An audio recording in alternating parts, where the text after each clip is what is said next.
Hello दोस्तों, मैं धीरेन स्वागत करता हूं आपका एग्ज़ाम स्टडी विद संगीता में। दोस्तों, आज की इस वीडियो में हम बात करेंगे जून करंट अफेयर 2022 से। इस वीडियो में आज हम साप्ताहिक करंट अफेयर को यहां पर कवर करने वाले हैं। 8 से 14 जून 2022 के बीच में जितने भी मोस्ट इंपॉर्टेंट क्वेश्चन दोस्तों इस टॉपिक से बनते हैं, हम सारे ही इस वीडियो में डिस्कस करेंगे। साथ ही साथ मैं आपको मोस्ट इंपॉर्टेंट क्वेश्चन की इंपॉर्टेंट डिटेल भी कवर कराऊंगा।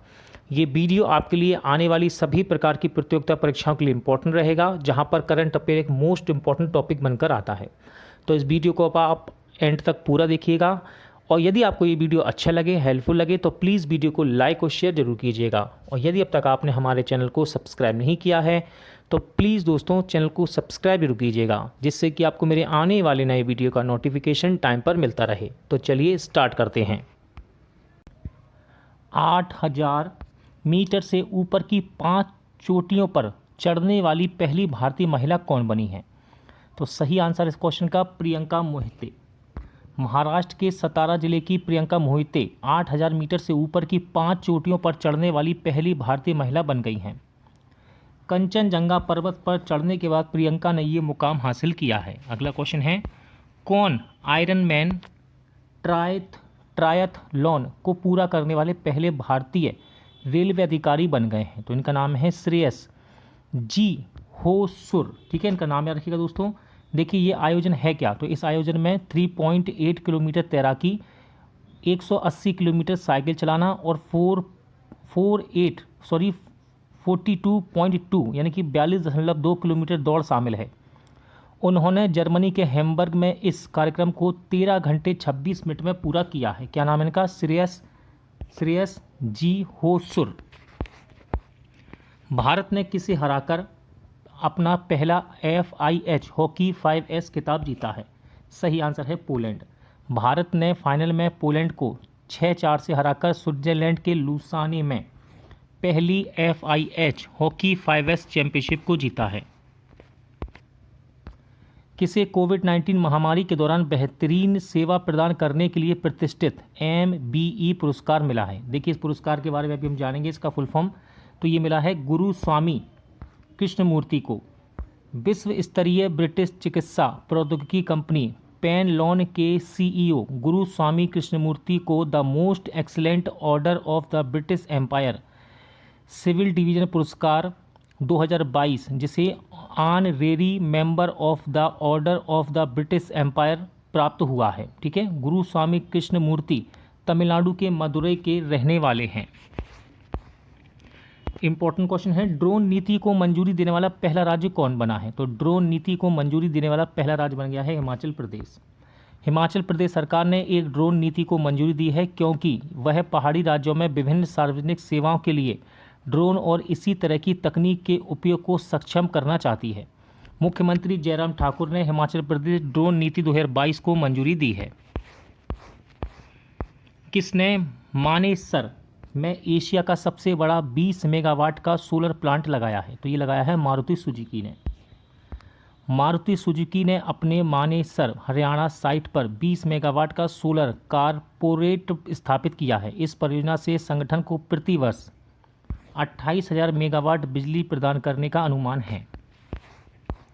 कौन ब्लूमबर्ग अरबपतियों की सूची में एशिया में सबसे अमीर व्यक्ति बने हैं? तो ये हैं आपके भारत के मुकेश अंबानी। रिलायंस इंडस्ट्री लिमिटेड के अध्यक्ष और प्रबंध निदेशक मुकेश अंबानी ने अडानी समूह के अध्यक्ष गौतम अडानी की जगह भारत के साथ साथ एशिया के सबसे अमीर व्यक्ति का स्थान हासिल किया है। अंबानी के बाद गौतम अडानी का स्थान है, यानी कि वे दूसरे स्थान पर। कौन संयुक्त राष्ट्र ग्लोबल कॉम्पैक्ट द्वारा मान्यता प्राप्त करने वाले पहले भारतीय बन गए हैं? तो इनका नाम है रामकृष्ण मुक्काविली। ठीक है, क्या है ये? तो देखिए, दुनिया में पहली बार किसी भारतीय को संयुक्त राष्ट्र ग्लोबल कॉम्पैक्ट द्वारा जल प्रबंधन के लिए वैश्विक सतत विकास लक्ष्य पायनियर नामित किया गया है। संयुक्त राष्ट्र ग्लोबल कॉम्पैक्ट ने 10 नए SDG पायनियर्स को नामित किया, जो कॉरपोरेट लीडर हैं, जो मानवाधिकार, पर्यावरण और श्रम भ्रष्टाचार विरोधी संयुक्त राष्ट्र ग्लोबल कॉम्पैक्ट 10 सिद्धांतों को लागू करके सतत विकास लक्ष्यों को आगे बढ़ाने में उत्कृष्ट हैं। ठीक है, कौन Times Higher Education Asia University ranking 2022 में देश का सर्वश्रेष्ठ संस्थान बना है? तो ये बना है IISc बेंगलोर, यानी कि भारतीय विज्ञान संस्थान Bangalore. Times Higher Education Asia University ranking 2022 में टाइम्स हायर एजुकेशन द्वारा जारी की गई थी। इसमें भारतीय विज्ञान संस्थान बेंगलोर देश का सर्वश्रेष्ठ संस्थान बना है और यह 42वें स्थान पर है। किसे विशेष बांग्ला अकादमी पुरस्कार मिला है? तो देखिए, पश्चिम बंगाल की मुख्यमंत्री ममता बनर्जी को विशेष बांग्ला अकादमी पुरस्कार मिला है। देखिए, उनकी अथक साहित्य खोज के लिए बांग्ला अकादमी पुरस्कार मिला है। इस वर्ष साहित्य अकादमी पुरस्कार शुरू किया गया। यह पुरस्कार ममता बनर्जी को उनकी पुस्तक कविता बीटान के लिए प्रदान किया गया है। कौन इंडो यूके कल्चर प्लेटफॉर्म के एम्बेसडर बने हैं? तो ये बने हैं भारतीय संगीतकार AR रहमान। संगीत उस्ताद AR रहमान को सीजन ऑफ कल्चर का राजदूत नियुक्त किया गया है, जो भारत की स्वतंत्रता की 75वीं वर्षगांठ का प्रतीक है। किसने भारतीय रुपये में देश का पहला क्रिप्टो इंडेक्स CRE8 लॉन्च किया है? तो ये किया है कॉइन स्विच ने। किसने? कॉइन स्विच ने। किसके नाम पर अयोध्या की पूर्व प्रतिष्ठित क्रॉसिंग का नाम रखा जाएगा? सही आंसर है लता मंगेशकर के नाम पर। अयोध्या में एक महत्वपूर्ण क्रॉसिंग विकसित की जा रही है और प्रसिद्ध गायिका भारत रत्न स्वर्गीय लता मंगेशकर के नाम पर इसे रखा जाएगा। मुख्यमंत्री आदित्यनाथ ने अयोध्या प्रशासन को यह निर्देश दिया है। किस निशानेबाज ने पैरा विश्व कप में स्वर्ण पदक जीतने का विश्व रिकॉर्ड बनाया है? सही आंसर है अवनी लेखरा। टोक्यो पैरालंपिक विजेता अवनी लेखारा ने फ्रांस के चैटो रॉक्स में पैरा शूटिंग विश्व कप में महिलाओं की 10 मीटर एयर राइफल स्टैंडिंग में SH1 250.6 के विश्व रिकॉर्ड के स्कोर के साथ स्वर्ण पदक जीता है। कौन अंतर्राष्ट्रीय मुद्रा कोष के एशिया प्रशांत विभाग के प्रमुख होंगे? तो ये हैं कृष्ण श्रीनिवासन। ठीक है, कृष्ण श्रीनिवासन अंतर्राष्ट्रीय मुद्रा कोष के एशिया प्रशांत विभाग के प्रमुख होंगे। आईफा अवार्ड्स 2022 में सर्वश्रेष्ठ अभिनेता का पुरस्कार किसे मिला है? तो देखिए, सर्वश्रेष्ठ अभिनेता का पुरस्कार मिला है विक्की कौशल को, और ये इन्हें सरदार उधम सिंह फिल्म के लिए दिया गया। अंतर्राष्ट्रीय भारतीय फिल्म अकादमी पुरस्कार अबू धाबी में आयोजित किया गया। इस साल आईफा 2022 अवार्ड को सलमान खान, मनीष पॉल और रितेश देशमुख ने होस्ट किया है। सर्वश्रेष्ठ अभिनेता महिला की बात करें तो ये कृति सेनन को पुरस्कार मिला मिमी फिल्म के लिए, और सर्वश्रेष्ठ निर्देशक रहे हैं विष्णुवर्धन शेरशाह के लिए, और सर्वश्रेष्ठ फिल्म रही आईफा में शेरशाह। किसने कोस्टा रिका के राष्ट्रपति के रूप में पदभार संभाला है? तो इनका नाम है रोड्रिगो चावास। ठीक है, रोड्रिगो चावास ने कोस्टा रिका के ये नए राष्ट्रपति बने हैं। किस बिल्डिंग में लोकपाल का स्थायी कार्यालय होगा? तो दिल्ली के वर्ल्ड ट्रेड सेंटर बिल्डिंग में, दिल्ली के वर्ल्ड ट्रेड सेंटर बिल्डिंग में लोकपाल का स्थायी कार्यालय होगा। कौन समुद्री भ्रष्टाचार रोधी नेटवर्क के उपाध्यक्ष के रूप में पदभार ग्रहण करेंगे? तो कैप्टन राजेश उन्नी। कैप्टन राजेश उन्नी समुद्री भ्रष्टाचार रोधी नेटवर्क के उपाध्यक्ष के रूप में पदभार ग्रहण करेंगे।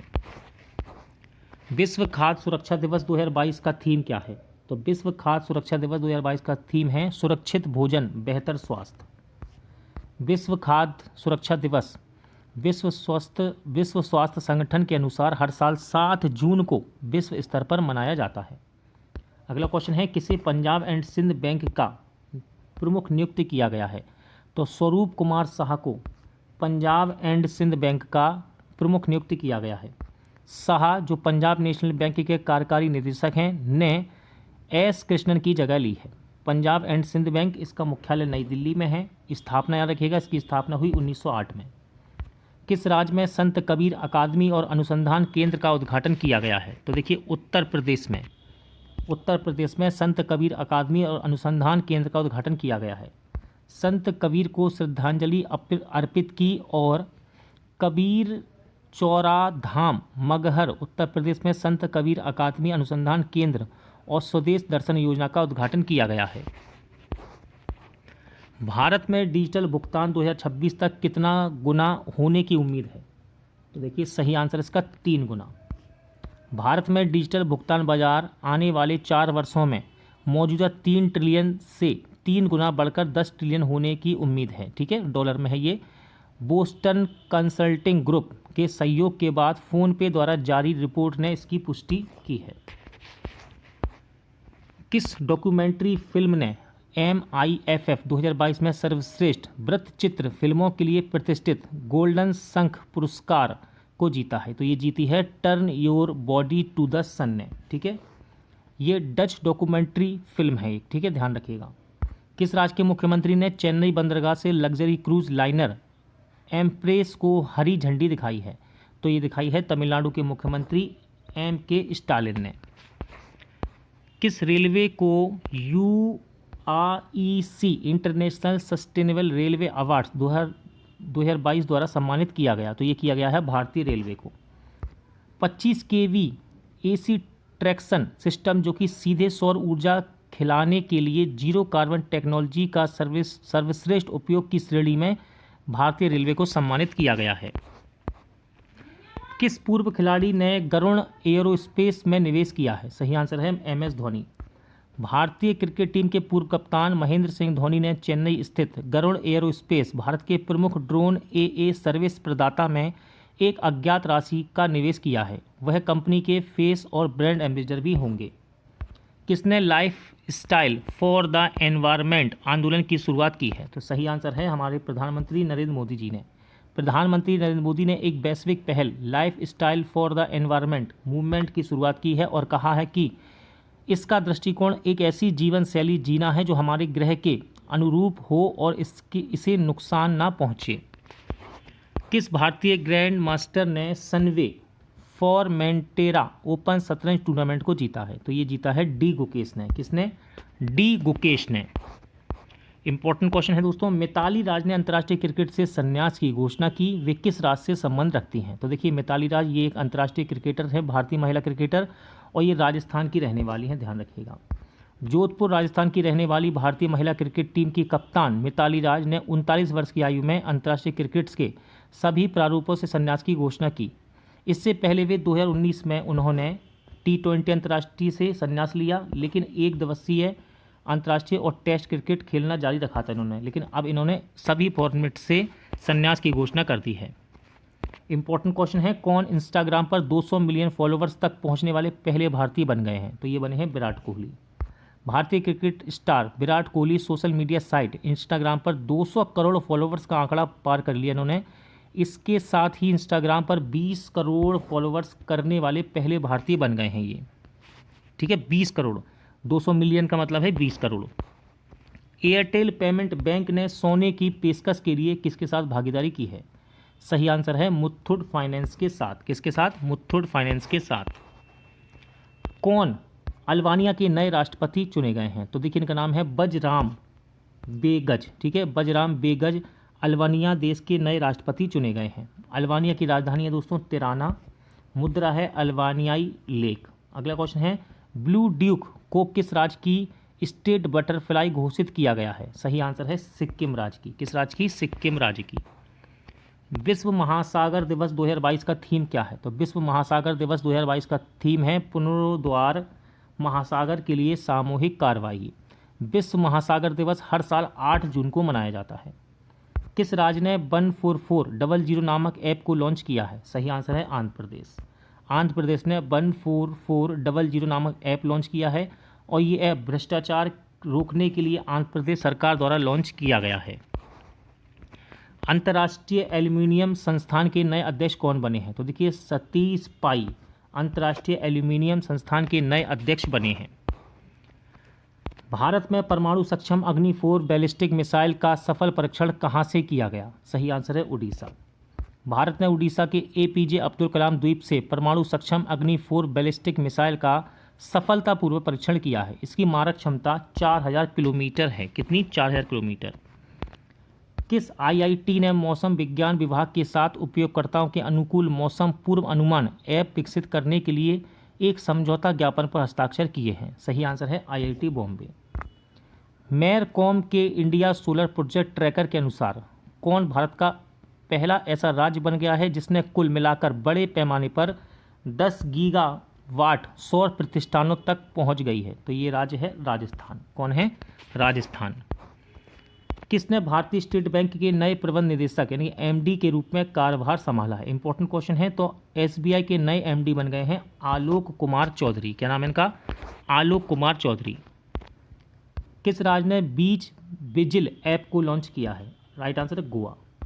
दोस्तों, इसका उद्देश्य समुद्र तट के समग्र प्रबंधन में पर्यटकों और समुद्र तट पर्यटन क्षेत्र में काम कर रहे संस्थानों को लाभ पहुंचाना है। क्या नाम है इस ऐप का? बीच विजिल ऐप। किस राज्य में शीतल षष्ठी पर्व मनाया गया? आंसर है उड़ीसा। सप्ताह भर चलने वाला इस विशेष त्यौहार में भगवान शिव और देवी पार्वती के विवाह पर प्रकाश डाला गया। हिंदू कैलेंडर के अनुसार शीतल षष्ठी ज्येष्ठ महीने के छठे दिन शुक्ल पक्ष के दौरान मनाई जाती है। 2022 में विश्व ट्यूमर दिवस की थीम क्या है? तो 2022 विश्व ट्यूमर दिवस की थीम है टुगेदर वी आर स्ट्रॉन्गर। ठीक है। ब्रेन ट्यूमर के बारे में जागरूकता पैदा करने के लिए हर साल 8 जून को विश्व ब्रेन ट्यूमर डे मनाया जाता है। फोर्ब्स रियल टाइम अरबपतियों की सूची में भारत के सबसे अमीर आदमी के रूप में कौन पहले स्थान पर है? सही आंसर है मुकेश अंबानी। कौन है? मुकेश अंबानी। अगला क्वेश्चन है, किस बैंक ने डिजिटल ब्रोकिंग समाधान ई ब्रोकिंग को लॉन्च किया है? आंसर है इंडियन बैंक ने। ई ब्रोकिंग एक त्वरित और कागज रहित डीमेट और ट्रेडिंग खाता खोलने की सेवा है। ठीक है। किसने हिंदुस्तान पेट्रोलियम कॉरपोरेशन लिमिटेड के अंतरिम अध्यक्ष और प्रबंध निदेशक के रूप में पदभार संभाला है? तो इनका नाम है पुष्प कुमार जोशी। क्या नाम है इनका? पुष्प कुमार जोशी। किसे केंद्रीय माध्यमिक शिक्षा बोर्ड यानी कि CBSE central board of secondary education के अध्यक्ष के रूप में नियुक्त किया गया है? तो इनका नाम है निधि छिब्बर। याद रखिएगा, निधि छिब्बर को अध्यक्ष बनाया गया है CBSE बोर्ड का। किसे प्रसार भारती का अतिरिक्त प्रभार सौंपा गया है? तो देखिए, प्रसार भारती का अतिरिक्त प्रभार सौंपा गया है मयंक कुमार अग्रवाल को। किसे? मयंक कुमार अग्रवाल को। अगला क्वेश्चन है, किसे महात्मा गांधी राष्ट्रीय ग्रामीण रोजगार गारंटी योजना के तहत 2 साल के लिए लोकपाल नियुक्त किया गया है? तो इनका नाम है NJ ओझा। NJ ओझा को मनरेगा के लिए 2 साल के लिए लोकपाल नियुक्त किया गया है। देखिए दोस्तों, राष्ट्रीय ग्रामीण रोजगार गारंटी अधिनियम 2005 या नरेगा, जिसे बाद में 2009 में महात्मा गांधी राष्ट्रीय ग्रामीण रोजगार गारंटी अधिनियम या मनरेगा के रूप में बदल दिया गया था, इसी के 2 साल के लिए लोकपाल नियुक्त किए गए हैं NJ ओझा। आज का वीडियो यहीं एंड होता है। उम्मीद करता हूँ आपको सभी क्वेश्चन अच्छे लगे होंगे, समझ आए होंगे। जल्द मिलते हैं नए वीडियो के साथ।